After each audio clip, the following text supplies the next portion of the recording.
কাকু সাইকেল নিয়ে বেরিয়ে গেছে রাত্রিবেলায় একা একা। দেখো, ও এখন সাইকেল চালাবে, ঠিক করেছে তো চালাবেই, তো কিছু করার নেই, ওকে এখন সাইকেল চালাতে দিতেই হবে। কিন্তু ওর একটু ব্যালেন্সের এদিক ওদিক হচ্ছে, সেটা তো চালাতে চালাতেই ঠিক হয়ে যাবে। কিন্তু দেখো, পাকু একা বেরায়নি, বেরিয়েছিল সাথে রেক্সি আর মেক্সি। দুজনকে দিকেই রাখতে হচ্ছে, কারণ এদের বাড়িতে যত মিল, রাস্তাতে এদের 1%ও মিল থাকে না। দেখো কেমনই বা করছে, সবাই দেখো ওদেরকে নিয়েই ব্যস্ত হয়ে গেছে। আর পাকু নিজের মনে একা একা সাইকেল নিয়ে ঘুরে বেড়াচ্ছে।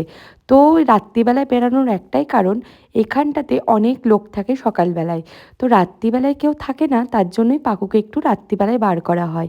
আর বেরিয়ে তো পাকুর যা আনন্দ, সাইকেল চালাতে পেরেছে রাস্তাতে, ওর আনন্দ আর ধরে রাখার মতন না। আর এই দেখো, মেক্সি কিন্তু কিছুতেই ছাড়বে না রেক্সিকে দেখে।